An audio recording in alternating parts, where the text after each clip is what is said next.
dans mes précédents cours, conférences et entretiens dans le cadre de mon cours de philosophie et d'histoire des religions destiné à de futurs enseignants, j'ai successivement traité des différentes religions monothéistes, en tout cas dans un premier temps. C'est dans ce cadre que j'ai d'abord interviewé un imam, puis un prêtre chrétien, et enfin, en troisième lieu, un rabbin. Ces religions sont issues du Proche-Orient et ont d'ailleurs une racine unique. Tout à fait logiquement, en essayant d'être complet, même s'il n'est pas possible d'être exhaustif en la matière, je veux parler de l'ensemble des religions de la planète, je dis bien religion et philosophie, puisque tel est l'intitulé du cours que je donne, je tenais absolument à ce que des interviews puissent être faites avec des représentants de religions orientales qui connaissent par leur vécu personnel, par leur connaissance, par la méditation, donc de l'intérieur, la religion ou la philosophie qu'ils pratiquent. En effet, un professeur comme moi n'aura jamais qu'un regard, je dirais, assez rationalisant de toute cette manière de penser. Donc je crois qu'il était indispensable de rencontrer des témoins, mais dans des témoins au sens premier du terme, c'est-à-dire des gens qui vivent de l'intérieur et par la pratique les enseignements qu'ils ont reçus. C'est donc une chance pour moi aujourd'hui de recevoir la lama Rinchen Palmo, qui est directrice spirituelle des centres Samier de Bruxelles et de Beaumont. Nous avons beaucoup de chance j'ai beaucoup de chance de pouvoir l'interviewer aujourd'hui, pas seulement pour les raisons intellectuelles et spirituelles que vous pouvez imaginer, ce sera le contenu de l'entretien que nous allons avoir à deux, mais essentiellement pour des raisons de timing, de chronologie, parce qu'effectivement, la lama Rinchen est arrivée hier soir d'Écosse, où se situe la maison mère de l'association bouddhique, tibétaine à laquelle elle appartient, et que à la fin de la semaine prochaine, c'est-à-dire au début du mois de novembre, elle repartira pour un mois dans un pèlerinage en Inde sur les traces du Bouddha. Donc bonjour Lama, je vais vous poser donc un certain nombre de questions de telle manière que mes étudiants, mes étudiantes, nos auditrices, nos auditeurs y voient un petit peu plus clair dans ce qui paraît parfois être facilement intelligible lorsque l'on a un vernis un petit peu superficiel comme tout le monde des cultures orientales, mais qui en fait nécessite de longues heures, je dirais même de longues années d'apprentissage pour approcher ces enseignements de plus près. Ma première question sera donc la suivante. Les centres dont vous avez la charge spirituelle sont-ils avant tout des lieux de méditation et ou des lieux d'enseignement?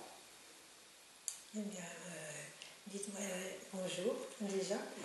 Donc je voulais je peux dire qu'en fait ce sont les deux à la fois, parce que dans l'enseignement du Bouddha, dans le Dharma, il a toujours mis les deux aspects comme étant très importants.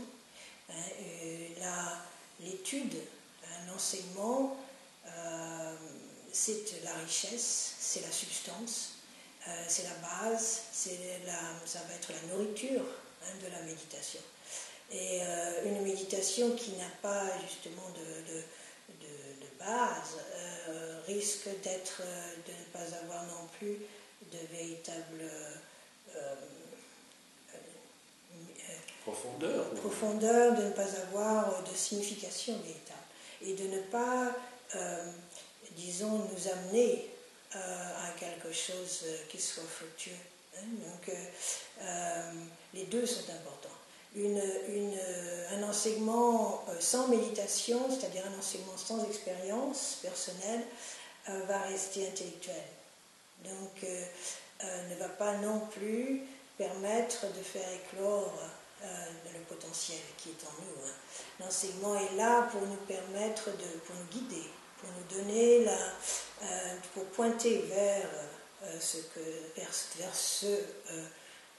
vers le but, hein, qui est en fait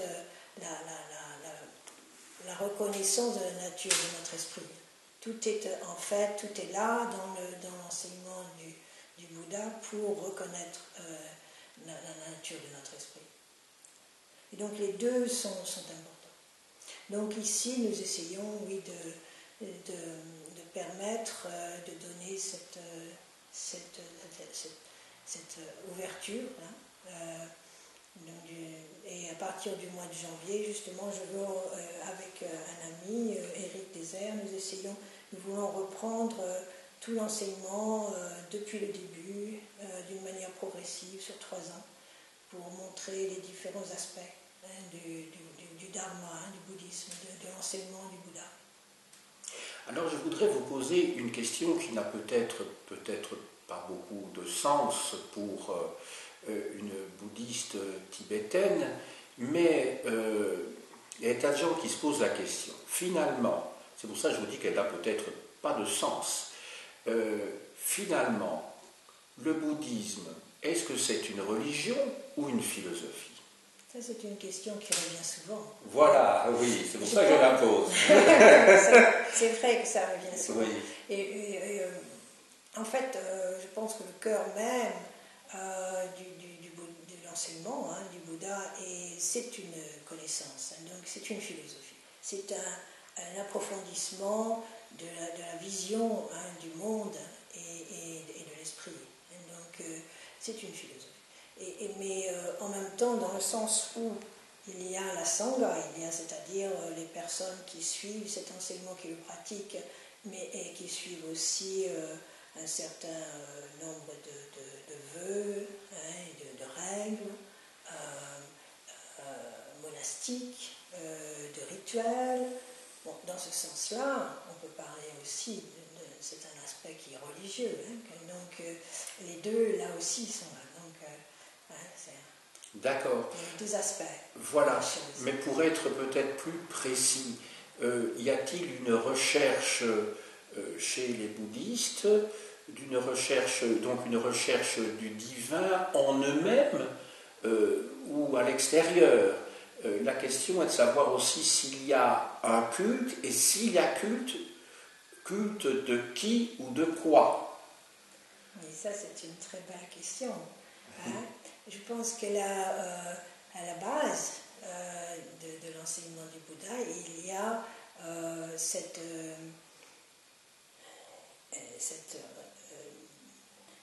idée que tous les êtres, quels qu'ils soient, tous les êtres sensibles, c'est-à-dire sensibles dans le sens où ils ont conscience, qu'elles soient primaires ou qu'ils soient très raffinés, tout être sensible donc a en lui ou en elle le potentiel d'éveil, hein, de libération.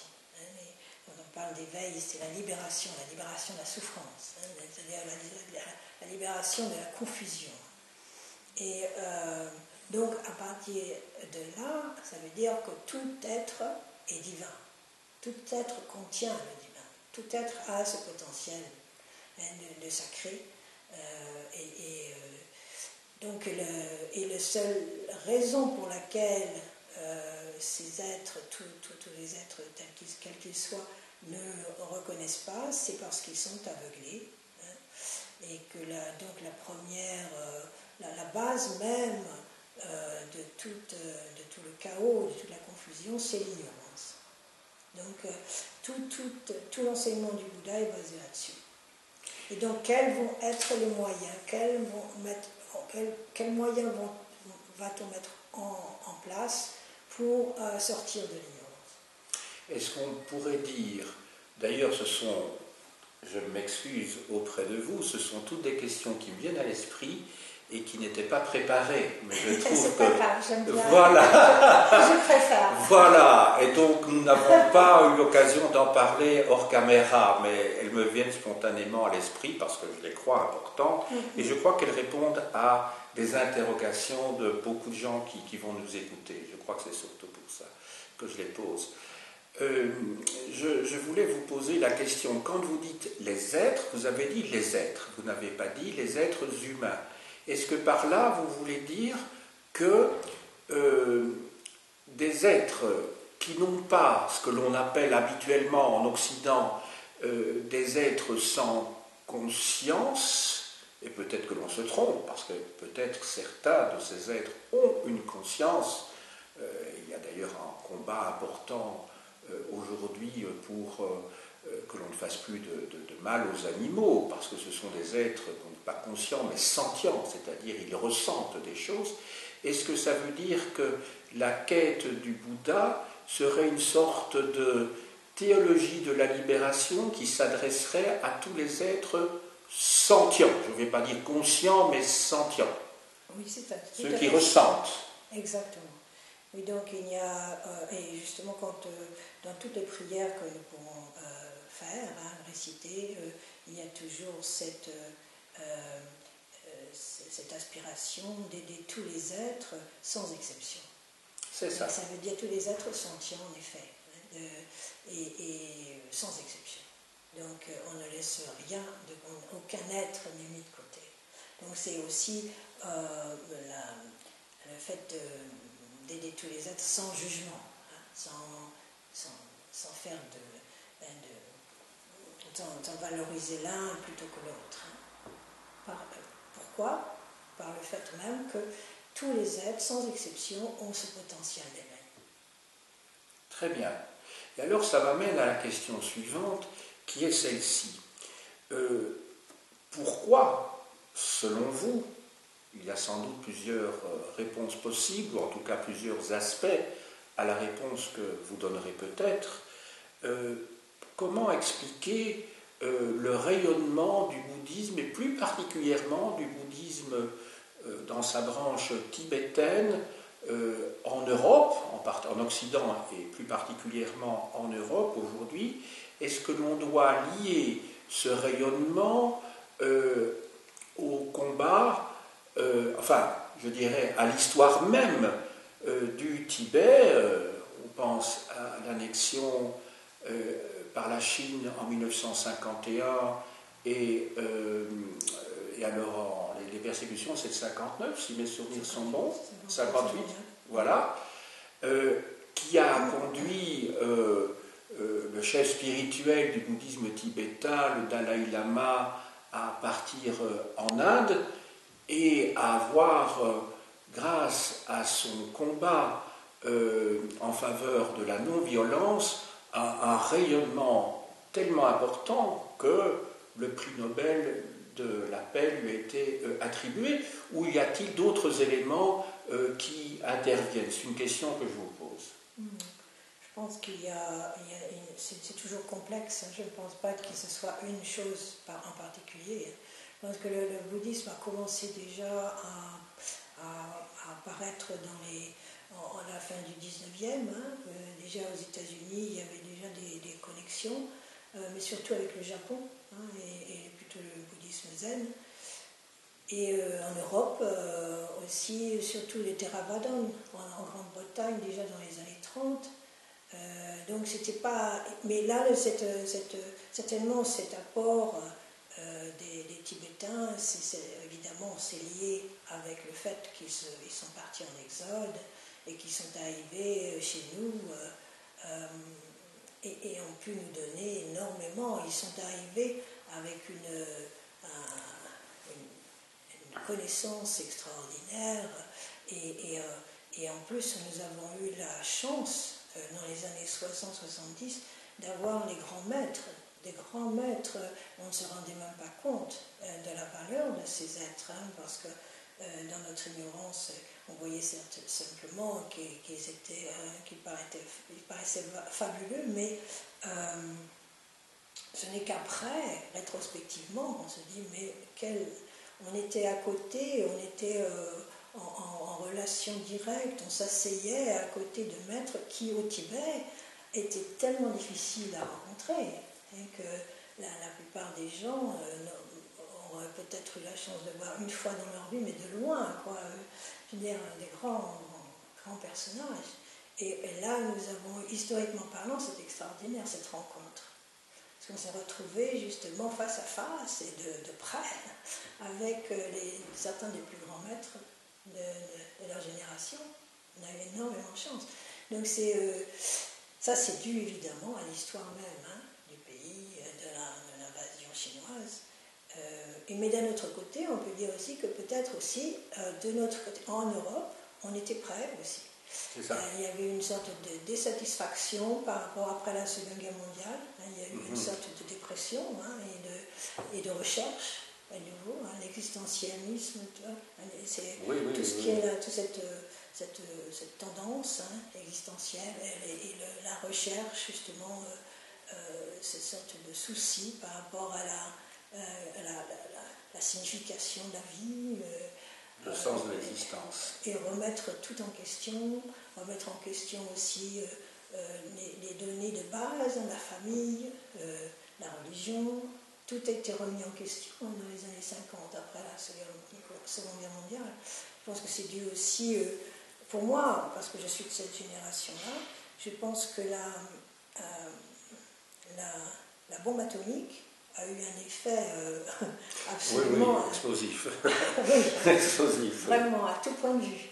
Voilà. Je pense qu'elle a tout remis en question, parce que tout d'un coup, pour la première fois de l'histoire, il y avait cette connotation que du jour au lendemain, tout notre univers peut exploser. Je pense que ça a vraiment mis une autre disons, vision dans les gènes, dans l'être humain. Il y a une connaissance là qui n'était pas là avant. Il y a un sens du péril, de l'impermanence, du fait que rien n'est sûr, d'une sorte d'insécurité sous-jacente, qui, je pense, a permis aussi d'avoir plus d'ouverture vers les enseignements du Bouddha. Je pense que pour moi, ça c'est très personnel, mais c'est mon idée en fait par rapport à cette recherche. Très bien. Donc si une morale, entre guillemets, ça n'a pas beaucoup de sens, moi-même je suis professeur d'histoire, oui. Devait être tirée de tout ce que vous venez de dire, en tout cas par rapport à la première partie de votre réponse, on pourrait dire que curieusement ou malheureusement, c'est le résultat d'une situation dramatique, en tout cas pour le peuple tibétain, oui. Qui a participé d'une certaine manière, d'une certaine renaissance spirituelle d'une autre partie du monde, c'est-à-dire l'Occident.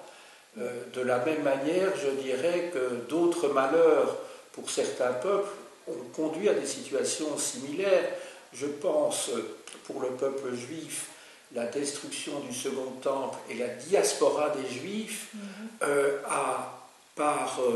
puisqu'il s'agit également d'une explosion en conduisant les Juifs un petit peu partout au Moyen-Orient, en Afrique du Nord et en Europe, a conduit à peut-être un approfondissement en tout cas des livres sacrés pour les Juifs et a permis aussi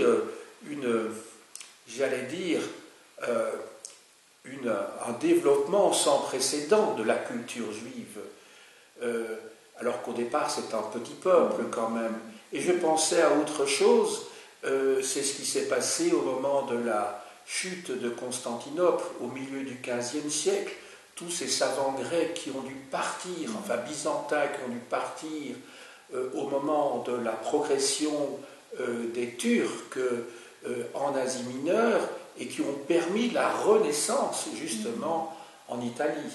Je pensais à cela parce que ce sont des comparaisons qui me viennent un petit peu à l'esprit, que le malheur d'un peuple peut conduire à la renaissance paradoxalement d'une ici, dans ce cas-ci, il ne s'agissait pas de renaissance, puisque le Tibet avait sa spiritualité, mais en tout cas à, je dirais, l'explosion. Voilà. Mais je ne voudrais pas m'attarder sur ces comparaisons sur lesquelles je n'ai pas du tout médité, et là aussi il s'agit d'une improvisation. Voilà, ça me vient à l'esprit je pense qu'il y a quelque en chose vous en parlant. Oui. Voilà. Alors maintenant, nous arrivons à la grosse partie de notre entretien, puisque depuis au mois de septembre et au mois d'octobre 2018, vous donnez un cycle de 4 conférences, de 4 enseignements à Bruxelles, et vous avez donné comme titre à ce cycle « S'affranchir des 4 attachements selon Jetsun Drapta Gyaltsen ». Je prononce peut-être mal, mais c'est à vous de me le dire. Si, par définition, je ne connais pas le tibétain, donc il y aura certainement des problèmes. Je vais simplement replacer le personnage. Donc, il est à cheval sur la deuxième moitié du XIIe siècle et sur le début du XIIIe siècle. J'ai noté ces dates, 1147-1216, et lui-même est le fils du fondateur de l'école Sakyapa du bouddhisme tibétain. La première question que je vous pose porte sur le premier de ces attachements. Est-ce que vous pourriez nous expliquer tout d'abord ce premier attachement? Si on est attaché à cette vie, on n'est pas un pratiquant du dharma. Oui, c'est une phrase assez lapidaire. Hein. Oui. Il y a un effet là, un effet aussi de réveiller, hein, de réveiller la personne qui est sur le chemin spirituel, qui se croit, qui prétend être sur le chemin spirituel pour remettre un peu les choses au point, hein, de se dire est-ce que je suis vraiment sur le chemin spirituel ou est-ce que je fais semblant, hein, quelle est ma motivation? C'est toujours on revient toujours à ça dans les enseignements. Quelle est ma motivation pour méditer? Quelle est ma motivation pour faire les pratiques que je fais? Donc, est-ce qu'on veut vraiment se libérer ou est-ce que l'on veut simplement avoir plus de confort dans cette vie? Et alors, disons que pour rester concis, hein, c'est le fait et que si on est vraiment si notre motivation reste une motivation de confort, il ne va pas véritablement y avoir de développement spirituel. Ça veut dire que notre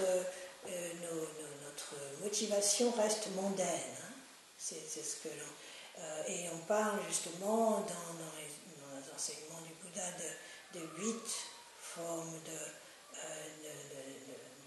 d'attachement au mondain, hein, et qui sont un obstacle et qui sont importants parce que ce sont des points de repère, disons, pour soi-même. Hein.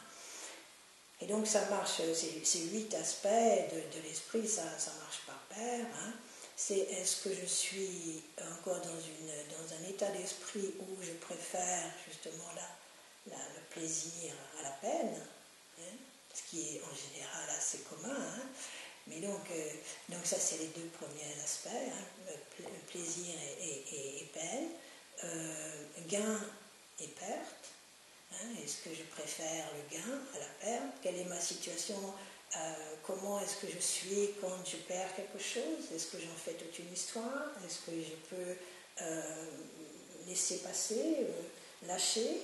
Hein, est-ce que quand les choses vont bien, est-ce que je peux aussi être capable de ne pas m'accrocher à ce que je gagne, hein, et pouvoir aussi le partager, etc. Donc ça, il y a la louange et le blâme. Hein.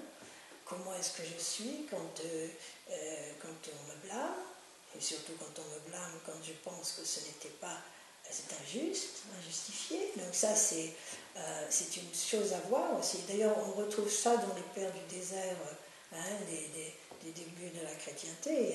On leur donnait même des exercices à faire dans ce sens, pour voir où est-ce que j'en suis dans mon développement spirituel. Et d'ailleurs, le mot exercice en grec se dit askésis, qui a donné le mot ascèse. Ascèse, oui, c'est voilà, ça. Mais je vous en prie. Tout à fait. Donc là, et alors la louange et le blâme, et puis la quatrième paire, de ces 8 aspects de l'esprit mondain, c'est la gloire et l'opprobre. Dans quelle mesure on recherche encore la gloire, d'une certaine manière, moi le grand yogi, moi le grand méditant, ou alors d'être très atteint si quelqu'un vous dit que vous n'arriverez jamais à rien, vous êtes nul. Tout ça, c'est à revoir constamment dans notre esprit. Ça fait partie de notre examen de conscience, d'une certaine manière. Ça, c'est l'apprentissage, disons, du Dharma, c'est quelque chose qui est de tout moment. C'est pas simplement sur le coussin, en méditation silencieuse ou autre. C'est dans tous les aspects de la vie. Comment est notre esprit? Comment réagissons-nous aux choses? Et donc, d'une manière évidente, mais aussi d'une manière subtile. Devenir plus conscient des mouvements de l'esprit, des mouvements et des émotions qui apparaissent. Et où est mon engagement spirituel dans tout ça? Où en suis-je? Donc, disons que c'est une manière de jauger un peu. Donc, cet attachement, ce premier attachement, l'attachement à cette vie, c'est dans ce sens-là. C'est l'attachement à ma présence au monde et au moi. Moi. De toute façon, cette ignorance de base dont parle le Bouddha et qui est le début et le germe de toute notre souffrance, notre malaise, notre mal-être, c'est l'attachement à moi. L'attachement à une identité de soi-même qui est solide. Parce que étant donné l'impermanence de toute chose, étant donné le fait que tout est en changement, ce moi auquel on croit est factice. Il n'a pas véritablement de réalité ultime. Et c'est là notre souffrance, c'est là notre confusion. Donc, les 4 attachements dont parle Jitsun Drakpa Gyaltsen c'est le cœur même de tout ça, c'est l'attachement à moi, à une identité qui soit solide et disons pratiquement immortelle. On a du mal même à concevoir le fait qu'on le sait bien qu'on va mourir, mais on a encore du mal à y croire vraiment. Donc voilà. Il y a un mot que vous n'avez pas prononcé, mais que l'on trouve dans le christianisme des débuts, auquel vous faisiez référence tout à l'heure, en parlant de ces ermites dans le désert. Vous n'avez pas utilisé le mot de tentation, parce que dans le christianisme, que ce soit pour Jésus lui-même, lorsqu'il se trouve dans le désert, il subit un certain nombre de tentations de Satan. Et puis alors on connaît, ne fût-ce que par les célèbres tableaux de la fin du Moyen-Âge et du début du XVIe siècle, les tentations de Saint Antoine quand il est aussi dans le désert. Est-ce que vous pourriez, mettre un signe d'équivalence entre le monde et les tentations? Ou bien c'est un peu trop fort comme comparaison? Et la recherche, au fond, de ces personnages, un petit peu dans une démarche spirituelle qui est la même, c'est-à-dire un combat contre, le siècle, comme vous disiez tout à l'heure. J'essaye d'essayer de rendre ça peut-être plus perceptible à un public qui peut-être connaît peut-être mieux cette tradition-là. C'est vrai que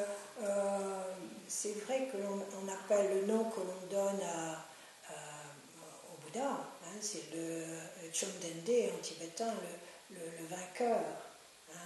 Donc le vainqueur, c'est le vainqueur sur quoi, hein? C'est pas le vainqueur sur un ennemi extérieur, hein? C'est le vainqueur sur les poisons mentaux, hein? Donc on parle quels sont les... Parfois ils utilisent même le mot démon, hein? Mais dans le sens de nos propres émotions négatives. C'est là que réside notre l'ennemi. Hein. L'ennemi, il est intérieur, et l'ennemi, c'est... il parle des 5 poisons. Hein. Les 5 poisons, c'est le désir, hein, le désir compulsif, le désir, la haine, l'aversion, l'obscurité mentale, hein, l'opacité mentale, l'ignorance dans le sens de la stupidité, un peu une sorte de stupeur, hein, intellectuelle, et l'orgueil et la jalousie. Ce sont les 5. Et donc les 3 principaux sont justement l'aversion, le désir et l'ignorance. Et tout ça, ça commence par le désir. C'est ça. Parce qu'avoir déjà le désir de quelque chose, et après la peur de le perdre, d'un côté, ou alors l'aversion de quelque chose qui veut nous l'enlever, ou qui nous empêche de l'avoir. Donc, c'est ces 2 pôles, hein, de désir et d'aversion qui créent cette tension interne, hein, qui nous dérange tout le temps, qui nous perturbe, hein, et qui nous fait faire des choses qui, en fait, sont en général négatives. Très bien. Nous allons passer maintenant au deuxième attachement dont il faut s'affranchir, se détacher. Si on est attaché au samsara, on n'a pas atteint la renonciation. Ce serait peut-être bien d'ailleurs de réexpliquer ce que c'est que le samsara. Alors le samsara, c'est justement cette confusion, la confusion de base. Cette confusion qui vient du fait de croire ou de s'accrocher à une idée, à un concept de soi, de moi. Hein. Et donc tout ce qui en découle. Donc à partir du moment où il y a cet attachement pratiquement névrotique à un moi, existant et solide, tout le reste en découle. Le désir, l'aversion, l'ignorance, ou le déni, parfois on peut dire, dans l'ignorance, il y a aussi cette connotation de déni, de ne pas vouloir savoir aussi. Hein. Et l'orgueil, la jalousie, tous ces éléments négatifs qui nous empoisonnent, hein, littéralement, ne seraient pas là si justement notre notion du moi était beaucoup plus flexible, hein, beaucoup moins fixe. On fait des fixations, pourquoi ? À partir de ça, de cet attachement au moi. Et donc là, mais ce deuxième aspect, l'attachement au samsara, c'est justement, c'est que malgré tout, nous sommes très étranges, dans le sens où, malgré notre intelligence, nous n'arrivons pas, nous faisons souvent des choses qui nous emmènent dans la souffrance. C'est comme si, d'une certaine manière, on était attaché à la souffrance elle-même parce qu'elle nous donne une identité, elles font partie de cet attachement au moi. Alors dans cet aspect du samsara, justement, le Bouddha parle des différents aspects de la souffrance. Alors on dit souvent que, parfois on dit, mais c'est lassant quand même, les bouddhistes parlent toujours de la souffrance, mais ils ne sont pas vraiment joyeux, quoi. C'est triste tout ça, cette souffrance dont on parle tout le temps. Et en fait, en sanskrit, dukkha en sanskrit, veut dire malaise, en fait, ou mal-être. Et il y a différentes sortes de souffrance. En français, évidemment, souffrance est un peu réducteur d'une certaine manière, parce que c'est plus une certaine malaise sous-jacent, en fait, qui est toujours là, et qui nous accompagne. Hein, et donc, mais il parle donc il y a la souffrance de la souffrance, hein, la souffrance telle qu'on la connaît, hein, quand on se cogne, ou qu'on se fait agresser, etc., ou qu'on est malade. Mais il y a la souffrance aussi du changement. Et ça, c'est justement le fait de ne pas accepter d'être toujours en rébellion avec le fait que tout change, que l'impermanence, la loi de l'impermanence, parce que ça, tout le monde peut reconnaître ce fait. Hein. Il n'y a pas une personne, en fait, qui n'a pas eu quelqu'un dans sa famille qui est mort. Il n'y a pas quelqu'un qui n'a pas vu comment les saisons changent, comment les choses se renouvellent, mais comment les choses meurent et se renouvellent. Enfin, tout le monde peut le voir. Hein. Il n'y a pas besoin d'être un grand savant. Mais malgré tout, il y a une résistance. Hein. Et donc, et comme on disait tout à l'heure, quand on a réussi à acquérir quelque chose que l'on voulait, que l'on désirait, on a du mal après à le lâcher. Hein. Donc et on s'accroche à tout ce que l'on... Donc la méditation, en fait, c'est d'arriver sur un plan subtil à voir les mouvements même de l'esprit et comment l'esprit s'accroche hein, aux sensations, s'accroche aux pensées. Et de lâcher, de permettre au flot naturel des choses de couler comme harmonieusement. Et que la source de notre souffrance, c'est de ne pas accepter ce flot naturel et d'être toujours à mettre des barrages.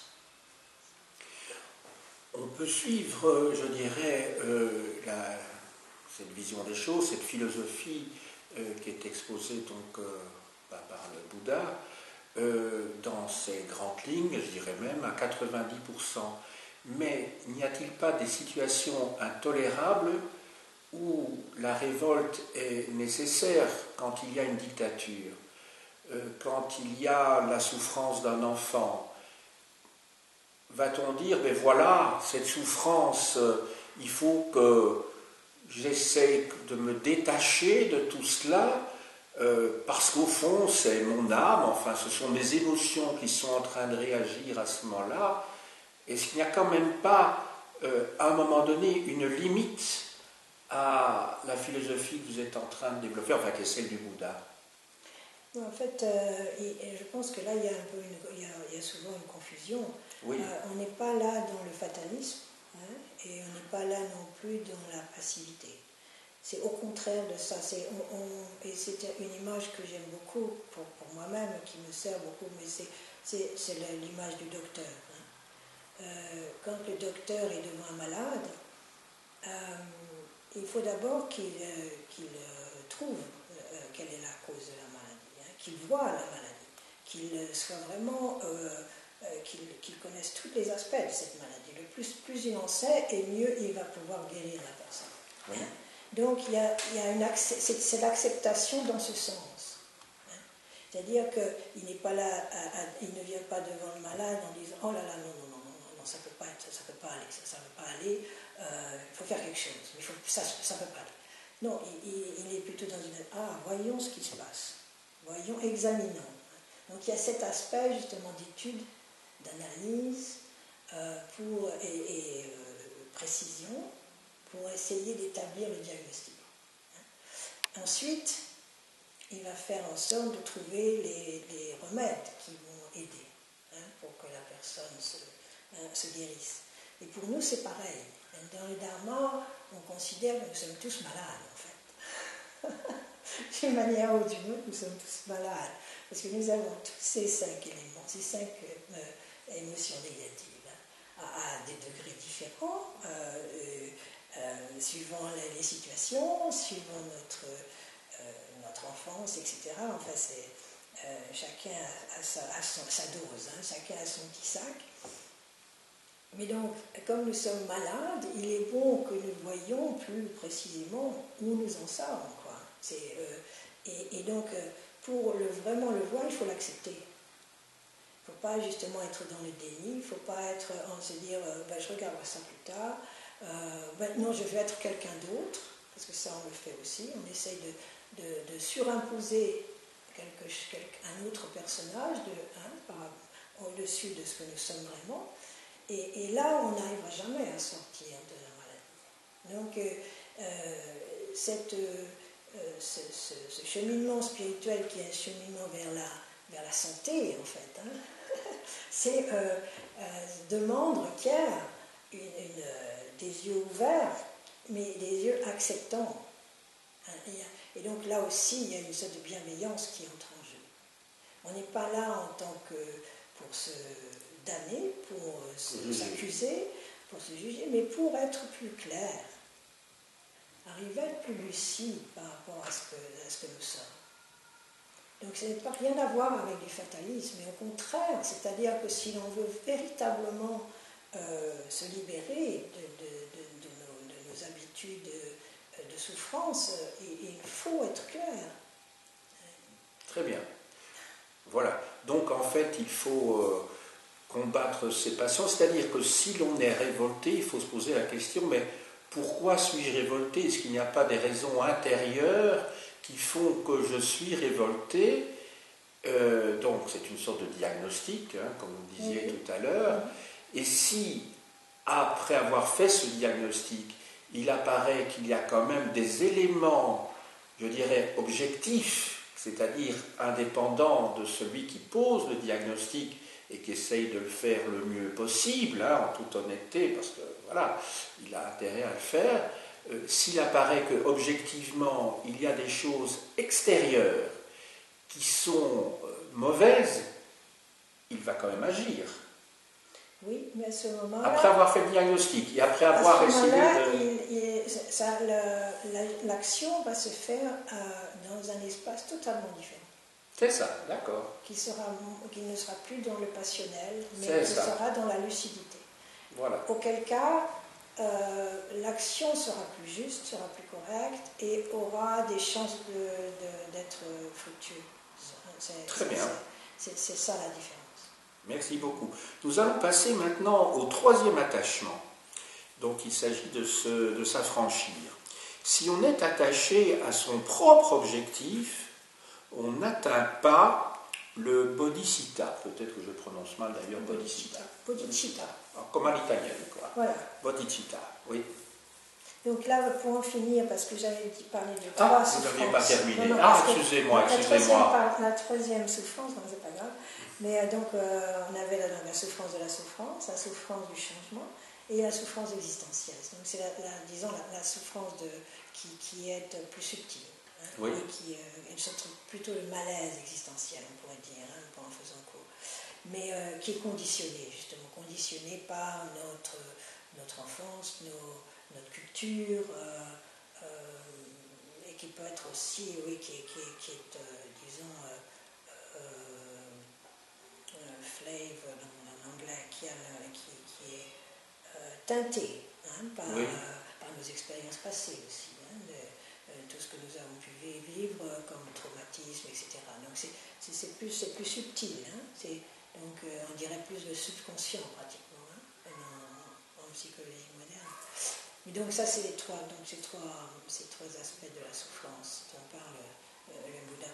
Donc là maintenant, dans le troisième attachement, on met plus l'accent sur justement l'égocentrisme. Le fait que l'égocentrisme, c'est l'attachement au moi, justement, et l'intérêt personnel. Donc, tant que nous faisons notre pratique, notre méditation, avec un intérêt personnel, nous n'arriverons jamais à la libération. Ça, c'est très clair pour les enseignements. Et c'est très important. Et ça, c'est l'aspect compassion, l'aspect altruisme. Que sans attitude altruiste, notre méditation et notre chemin va rester en deçà de ce qui peut être. Nous ne serons pas dans sur le chemin de la libération. Donc, développer la compassion, c'est un des aspects majeurs de l'enseignement du Bouddha.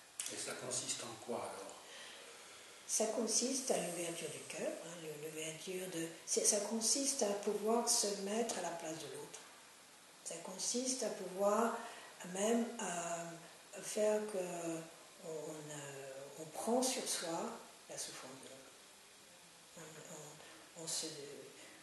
Donc ça requiert énormément de courage.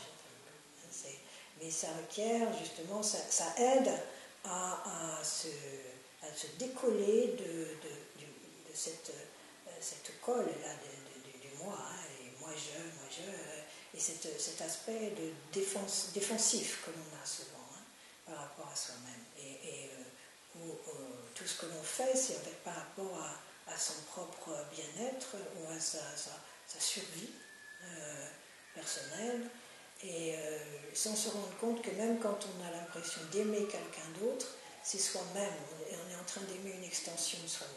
Ça, c'est vraiment l'égocentrisme. Et souvent, on n'en est même pas conscient, qu'on croit véritablement aimer l'autre. Et en fait, notre amour de l'autre, c'est un leurre. C'est nous-mêmes que nous aimons encore. Donc ça peut être la famille, ça peut être même la patrie, ça peut être le clan, oui. Ça va dans ce sens-là. C'est encore moi, encore l'ego. Donc il est important, donc, pour casser ça, de penser plus à l'autre, que tout ce que nous faisons, c'est pour l'autre. Donc quand nous commençons nos pratiques, nous commençons toujours par cette aspiration que tout ce que nous faisons sur le chemin, c'est pour les autres. C'est pour la libération des autres. Que mon développement personnel me permette d'aider les autres. Donc, et pendant la pratique, tout ce que nous faisons pendant la session, disons, c'est pour développer notre lucidité, notre ouverture pour les autres. Et à la fin de la session, on dédie le bien qui a pu venir de la pratique, on le dédie à tous les êtres. Là encore, sans exception. Donc, tous les êtres qui sont justement sous l'emprise des souffrances donc, que tous les êtres subissent, c'est-à-dire la naissance, les 4 traumas, il parle des 4 traumatismes de l'existence, la naissance, la maladie, la vieillesse et la mort. Donc ce sont 4 aspects, à moins que les personnes meurent jeunes, ce sont 4 traumatismes de la vie que personne ne peut nier.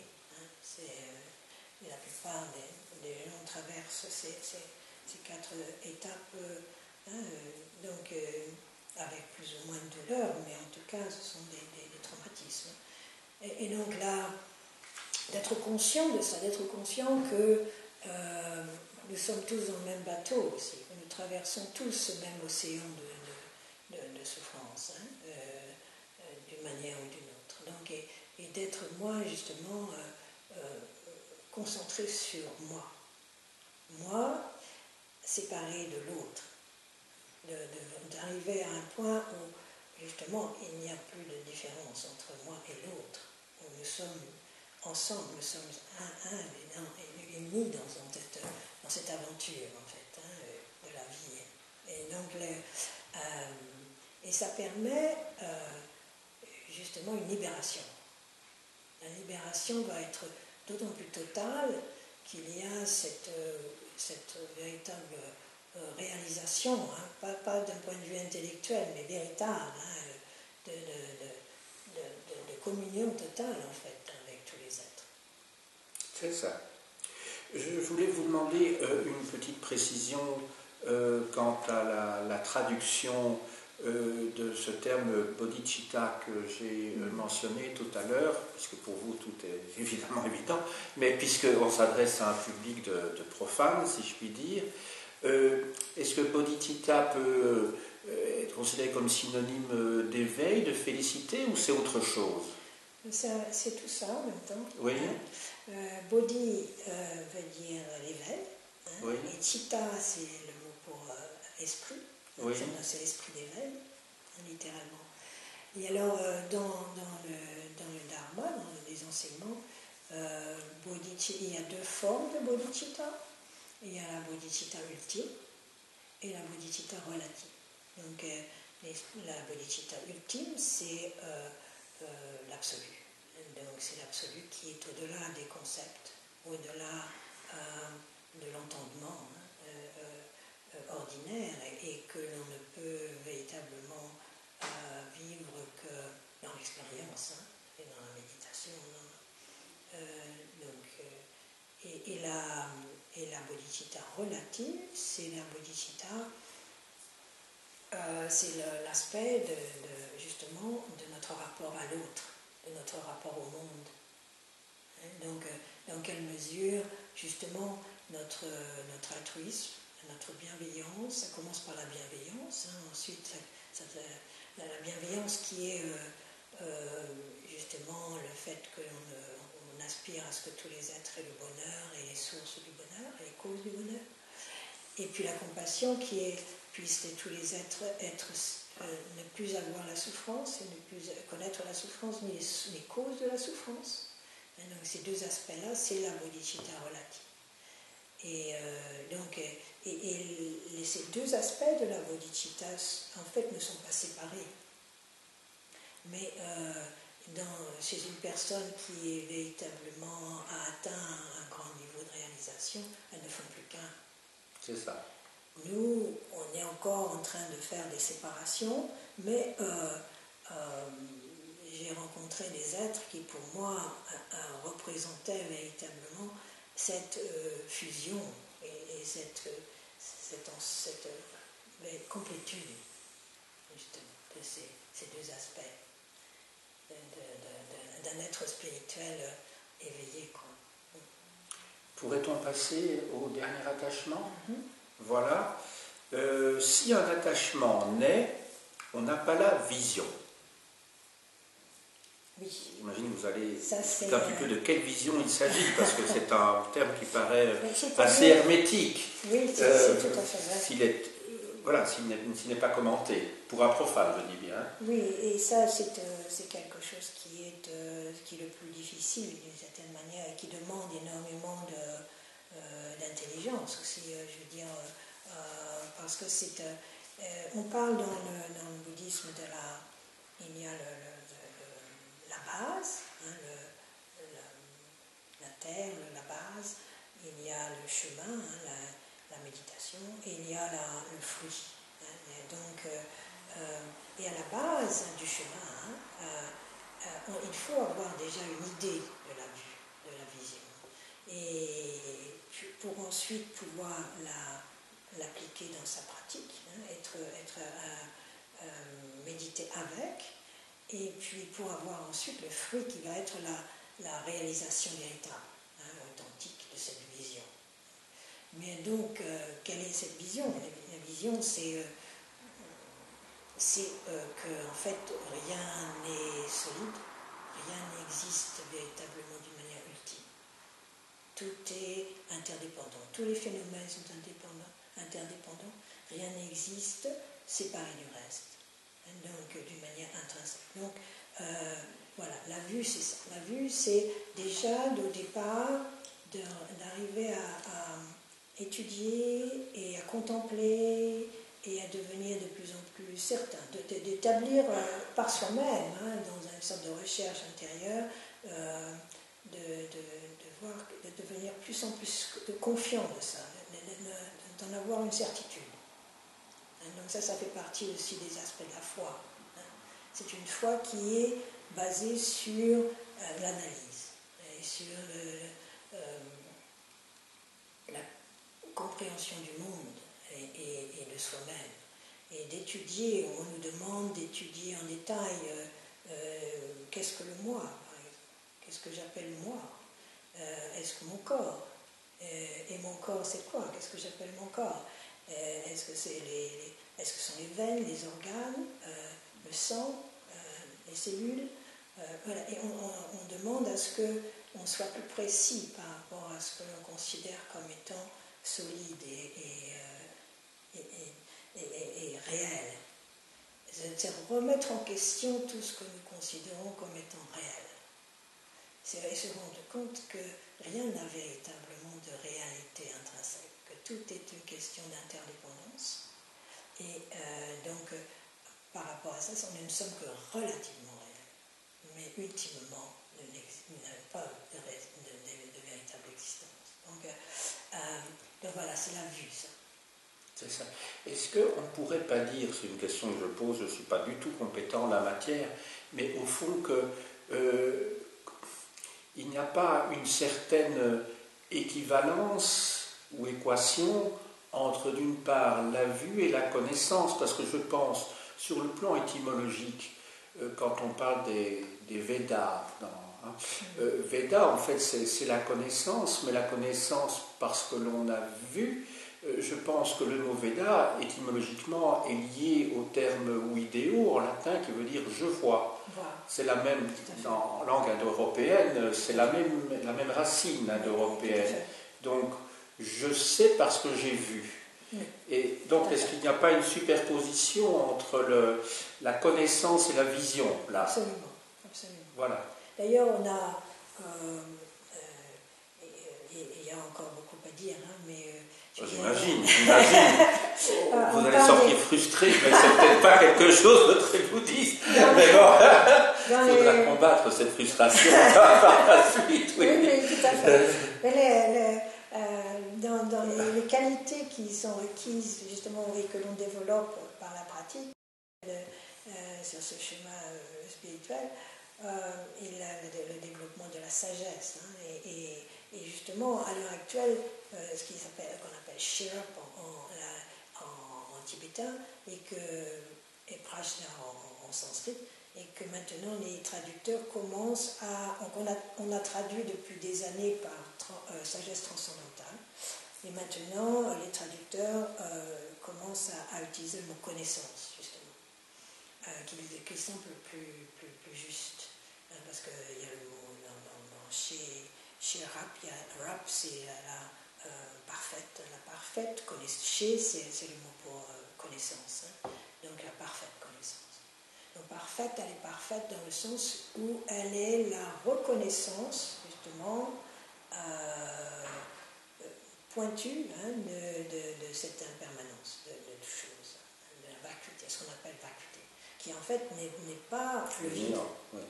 Ça n'a rien à voir avec le néant. Ça veut dire que l'espace est infini et l'espace est rempli de choses, au contraire. Mais elle est remplie de choses qui sont changeantes, qui sont totalement en changement constant, donc qui n'ont pas de véritable réalité, mais qui sont là tout de même. Donc nous sommes là en même temps. On ne peut pas dire que nous ne sommes pas là. Mais c'est une sorte de danse entre le réel et le changement. Hein. La vision, les apparences, on parle justement de tout ce que nous vivons au quotidien, de tout ce que nous ressentons, de tout ce que toutes nos expériences, comme les apparences. Et la libération viendra au moment où on le vivra véritablement, on sera totalement conscient, 100% conscient d'être dans un monde d'apparence et de changement. Jusque-là, il y a même d'une manière subtile, il reste encore cette appréhension des choses, appréhension des pensées. Même si elle est fugace, elle est encore là. Donc c'est ce travail de lâcher prise tout le temps, de tout ce que l'esprit happe. Hein? Donc c'est un long cheminement. De la même manière que tout à l'heure, vous avez évoqué, enfin il y a quelques minutes, le problème des traductions. Est-ce qu'on ne pourrait pas dire que, puisque je fais un petit peu des parallèles comme historien généraliste entre les différentes civilisations, mais que de la même manière que les Arabes ont joué un rôle tellement important dans la transmission de la philosophie grecque antique au Moyen-Âge, et sont arrivés au XIIe, XIIIe siècle dans nos régions, est-ce qu'on ne peut pas dire que les Tibétains, ces moines tibétains, enfin oui, ces moines tibétains, n'ont-ils pas joué un rôle aussi essentiel dans la traduction et la connaissance des textes indiens, je ne sais pas si c'est en pali ou en sanskrit, et n'ont pas permis, même aujourd'hui, de connaître des textes qui peut-être auraient disparu. Tout à fait. Oui, oui, c'est tout à fait vrai. Il y a énormément de textes qu'on n'aurait plus maintenant, si ce n'était pour les Tibétains. Les Tibétains, en fait, quand le bouddhisme a pratiquement été éliminé en Inde, vers le XIIe, XIIIe siècle, c'est parti, c'est resté justement au Tibet, parce que les Tibétains sont arrivés déjà au milieu du 5e, 7e siècle, 8e siècle. Ils ont commencé à faire venir justement des maîtres, c'est au 7e siècle, au Tibet, et le bouddhisme est arrivé donc au Tibet, et du coup il y a beaucoup de l'université de Nalanda en Inde du Nord a été totalement brûlée, éliminée, anéantie, et c'est en Chine, en fait, en Chine et au Tibet que les manuscrits sont restés, justement. Et les Tibétains avaient fait un travail extraordinaire de traduction, justement. Ils y ont passé plusieurs siècles à traduire les choses, les textes de la manière la plus correcte possible. Ils ont mis beaucoup de temps et d'efforts, parce que, en fait, c'est une traduction pour qu'elle soit correcte. Il faut que la personne qui traduit ait l'expérience aussi. Ah oui, avec qu'elle une personne, qu'elle n'ait pas simplement à traduire des mots, mais qu'elle est là à traduire l'expérience même de la chose. Donc on a là affaire à des traducteurs qui étaient extraordinaires. C'était des véritables maîtres. Donc c'est ça aussi, je pense qu'à l'heure actuelle, on est un petit peu léger par rapport à ça. On a affaire souvent à plutôt un effort intellectuel qu'une véritable... mais bon, ça va prendre du temps. Hein. Il faut aussi qu'en Occident, on pratique davantage, qu'on arrive nous-mêmes à être dans une réalisation spirituelle qui nous permette vraiment de faire un travail profond sur les traductions. Mais il y a déjà beaucoup de bons traducteurs, là, et de plus en plus. Et on a encore la chance d'avoir des maîtres qui sont là pour rectifier, pour à qui on peut poser des questions, pour être sûr. Donc c'est passionnant, mais c'est un travail en chemin. C'est ça. Et on doit se donner le droit aussi à l'erreur, on doit se donner le droit à rectifier au cours des années. Il n'y a pas de mal à ça, au contraire. Il faut savoir reconnaître aussi. Alors c'est pour ça que parfois les traductions un peu anciennes maintenant, les débuts du siècle, sont un peu... il y a aussi le fait que c'est un peu à revoir aussi. Il y a aussi le fait que beaucoup de notre vocabulaire vient de la culture chrétienne. Donc il n'y a rien de mal à ça. Mais ça veut dire que parfois, ça peut créer des confusions, parce qu'on a tout un bagage derrière chaque mot, et la manière dont on va l'utiliser là, il faudrait presque un nouveau vocabulaire, c'est vrai. D'avoir, quelquefois d'ailleurs, les mots n'ont pas été traduits. On garde le mot sanskrit ou le mot tibétain pour justement éviter une erreur de compréhension. Et les Tibétains eux-mêmes avaient déjà fait cet effort avec le sanskrit, parce que les mantras, par exemple, n'ont jamais été traduites. Elles sont restées en sanskrit. Parce que le son même avait un impact sur l'esprit que le tibétain n'aurait pas pu redonner. Donc, même à l'heure actuelle, nous faisons encore, tous les mantras sont en sanskrit. Et de nouveau, pour faire une comparaison avec d'autres civilisations, parce que nous sommes tous des êtres humains, donc nous avons heureusement un fond commun, et qui est beaucoup plus important et sans doute unique, c'est que de la même manière que le Coran ne peut être prononcé qu'en arabe. On est en Indonésie, mais le Coran sera lu en arabe. Alors qu'il ne sera peut-être pas compris, mais parce que les sonorités, comme vous le disiez, jouent un rôle essentiel dans sa lecture, qui ne peut pas être transmissible autrement que par cette prononciation particulière. Je voudrais vous poser une toute dernière question maintenant. Hors caméra, vous m'avez montré le portrait de celui qui est à l'origine de la lignée, si je comprends bien, à laquelle vous appartenez. Ce terme de lignée, je suppose qu'on pourrait le traduire aussi par généalogie. Cette lignée, en fait, ce sont en fait, à l'origine, ce sont au fond des maîtres, si je puis dire, enfin, qui se sont penchés sur des textes et qui ont transmis par la suite un certain type des commentaires qui ont orienté l'école dont ils sont l'origine, ou c'est autre chose? Dites-moi un petit peu. Je pense que toute comparaison est évidemment oiseuse, oui. Oui.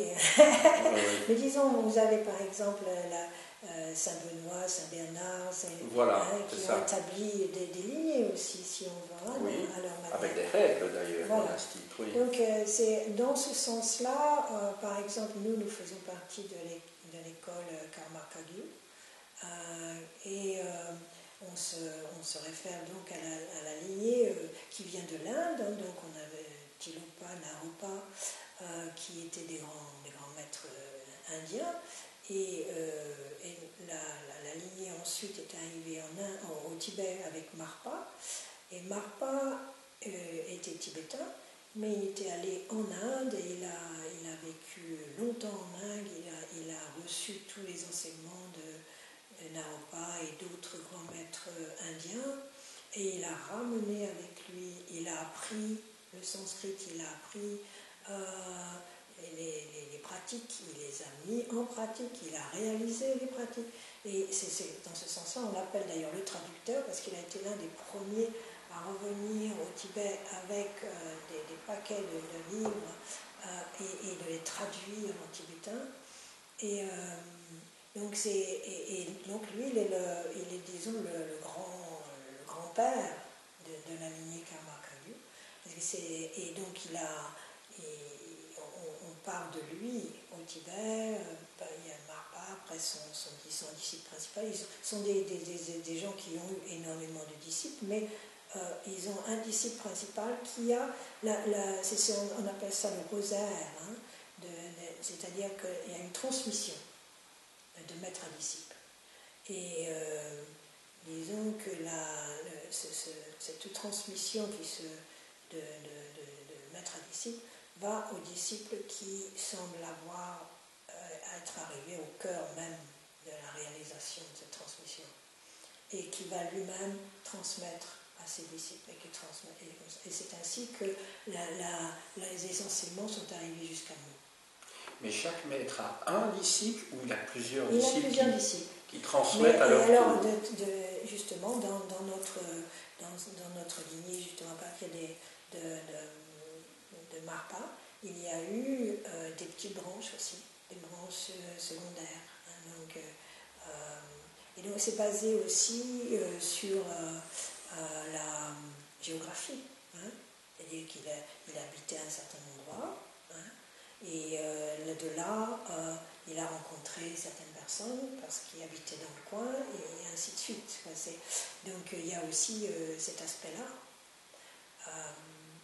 Donc il y a 4 écoles principales au Tibet et qui sont basées justement sur des personnages clés, hein, qui, comme là avec les Shakyapa, et avec les Gelupa, c'était Tsongkhapa, l'école du Dalai Lama, sont des personnages vraiment extraordinaires, qui ont énormément de force, de charisme et de réalisation, et qui ont débuté comme ça une transmission, et voilà, et qui est arrivée jusqu'à nous. Et l'importance de la lignée, et ça c'est quelque chose qui parfois n'est pas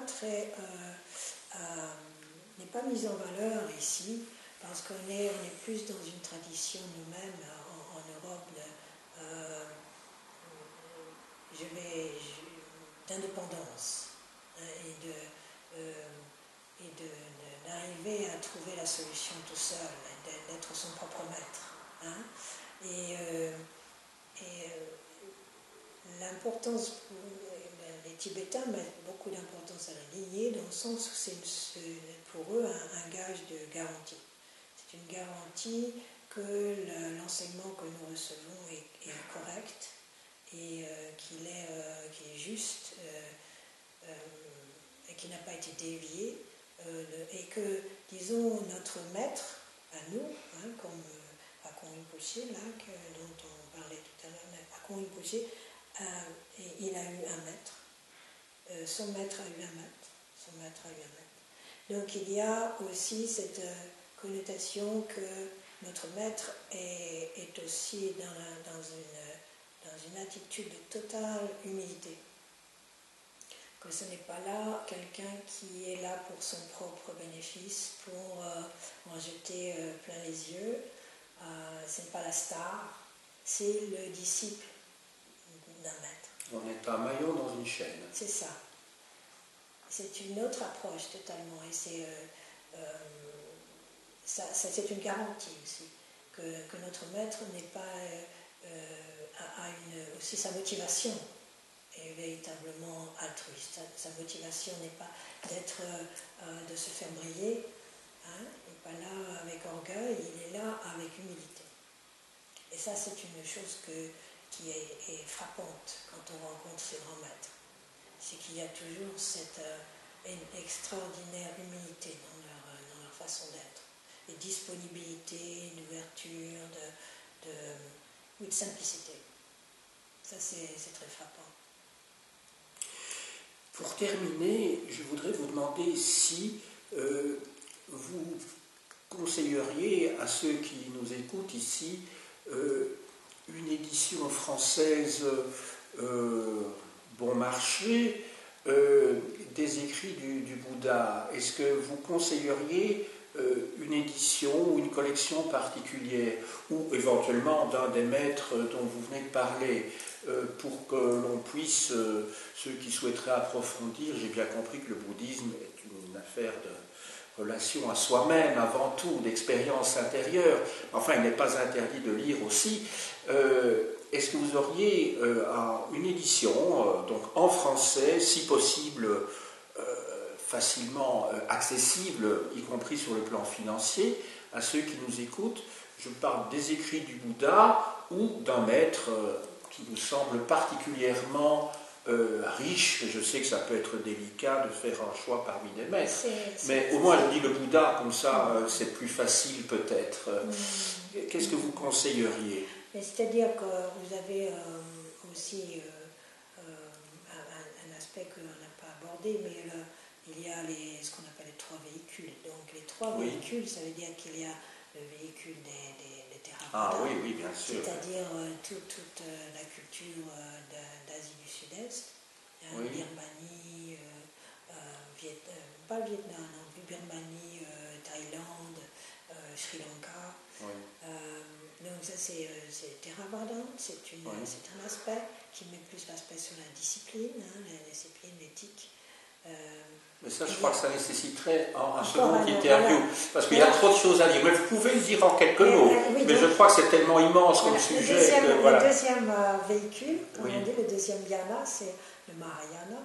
C'est le Zen, par exemple, au Vietnam, en Chine, le Chan et le Zen au Japon, qui est basé sur la compassion, l'autre, le Bodhisattva. et le Vajrayana, donc, qui est justement les pratiques en Mongolie, au Tibet, dans l'Himalaya. Voilà, donc ça veut dire que, c'est pour parler des textes, quand on me dit, il y a une variété justement d'écrits suivant le véhicule aussi.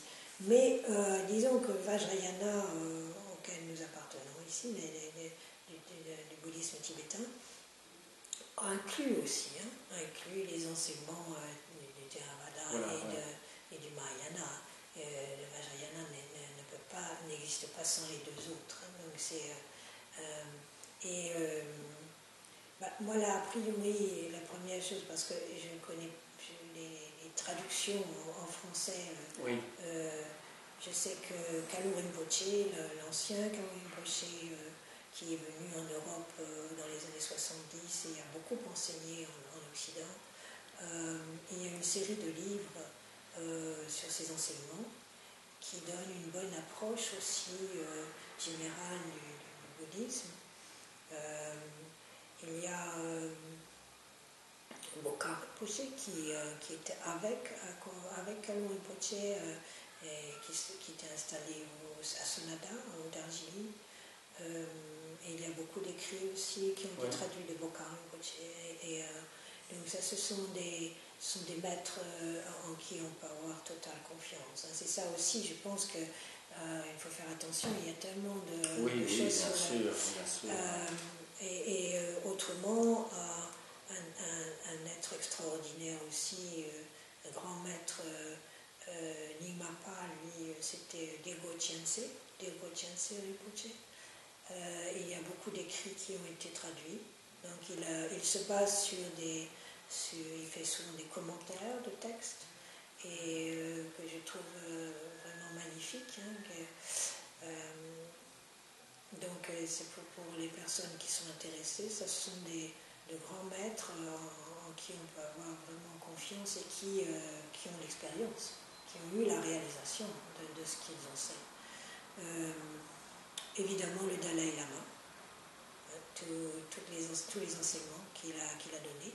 Alors le Dalai Lama a aussi cet aspect d'être dans la totale simplicité, et en même temps de pouvoir aborder des débats philosophiques d'une grande profondeur. Il a ces deux aspects, c'est un grand érudit, Dalai Lama, très grand érudit, mais qui a aussi cet aspect de simplicité qui peut, et je pense qu'on ne peut pas se tromper. On peut tout lire du Dalai Lama, et il le fait toujours avec beaucoup de clarté et d'humour. Un grand merci pour cet entretien, Lama Rinchen. Je voudrais dire qu'il y a quelque chose qui m'a frappé à titre personnel, dans mon vécu personnel, dans cet entretien, c'est votre capacité à diffuser un apaisement incroyable. Ah bon? C'est ça qui m'a... Autant j'étais passionné sur tout ce que vous avez dit, parce que c'est passionnant, même si le terme passionnant, je n'oserais plus l'utiliser de la même manière, parce qu'il est lié justement à ce que vous avez expliqué tout à l'heure. Mais je crois que c'est surtout un sentiment d'apaisement qui sera sans doute difficilement transmissible par la voie d'un enregistrement, parce que je crois qu'il faut être à côté de vous pour percevoir cet apaisement.